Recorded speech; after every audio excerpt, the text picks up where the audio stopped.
The developments that we're reading about when we read about Upanishad philosophy are part of what some scholars call the Axial Age. Axial because it's a turning point in how religious or spiritual traditions and philosophical thought are responding to the world. So this is a set of developments that cover a broad expanse of time, roughly 800 BCE to 200 BCE. And here's Upanishad philosophy, which is one of the earliest emergences of that. What's going to happen is the Axial Age is going to produce giant figures of long-lasting revelatory thought. The Buddha, in China, Confucius and Lao Tzu, who we will study, in Persia, Zoroaster, in ancient Greece, Socrates and Plato, in the ancient Near East, the Levant, the Eastern Mediterranean, Jesus, and then Muhammad. So the term axial refers to the idea that there's a turning, there's an axis, there's a pivoting. So what's pivotal? Well, to understand that, you have to look back at the pre-axial religions, like the earliest Vedic tradition that the Aryans brought. These, what we call pre-axial religions, tend to be deeply conservative in the sense that they preserve or conserve a set of ideas and practices and try to keep them unchangingly consistent in order to have a culture that's devoted to security. So you have unchanging rules. And in the world of the Vedic period, this means Brahmin priests are very rigorous about exactly how many bricks you have to have in the fire to encase the fire for your ritual fire sacrifices.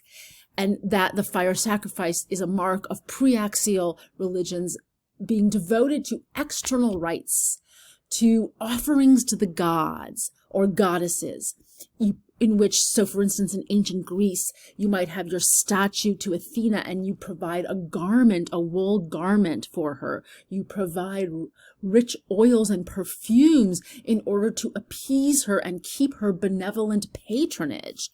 In this system, priests are very important. They're the elite few who control the sacred knowledge. And in India, that's the Brahmin caste.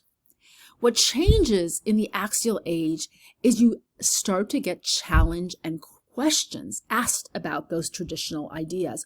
People break away from that conservative structure. Now you're going to get individuals who are searching for the truth and deciding they must test it for themselves. And first and foremost among these is the Buddha, who will say, as part of his teaching, don't just accept my word, you must test this for yourself. So there's a new focus in the Axial Age on your inner world, on the mind, on consciousness, rather than magical control of the external world, and on working with your mind as the source of spiritual attainment or spiritual liberation. So in terms of what informs the quest of the Buddha, statues here of the Buddha that we will examine in order to understand Buddhism, you need to understand how this turning toward a philosophy of consciousness, a set of inner truth, how this plays out and provides the Buddha with ideas that are essential to what he creates. So the idea of samsara, we mentioned it briefly, it's critical. Cyclical existence, becoming. This means that there's a study of the fact that we live in time. We live in a world of time and change and a world of impermanence. There is no lasting permanent satisfaction. This is a starting point for the Buddha's philosophy. And as we defined it, becoming. Everything is becoming something else. And the great, I clicked on the wrong slide there. The great Zen teacher, Shunryu Suzuki Roshi, will sum this up so beautifully. Everything changes. There is nothing to stick to. This is the Buddha's most important teaching. Another key word that emerges out of this culture is Dharma. And in Buddhism, what's central is the idea that the Buddha teaches the Dharma, the truth. So just like Socrates and Plato in Greece, the Buddha is devoted to the idea of what is the truth.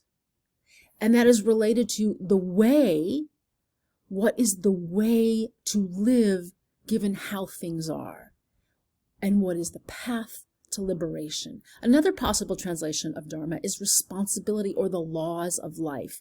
And the root of Dharma is related actually to the word tree, the idea of what is solid in a world of impermanence. What can you truly rely on?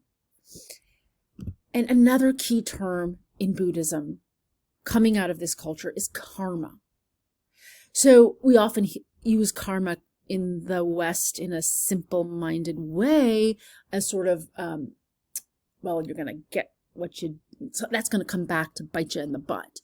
But it's much more fundamental. It's really the fact of the world that we're constantly in a world of cause and effect, which means that all of our actions have consequences.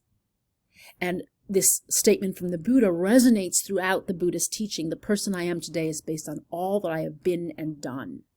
The person I will be tomorrow is based on what I do today. Therefore, there's an exquisite attention or mindfulness to now and the actions of now as the path of liberation.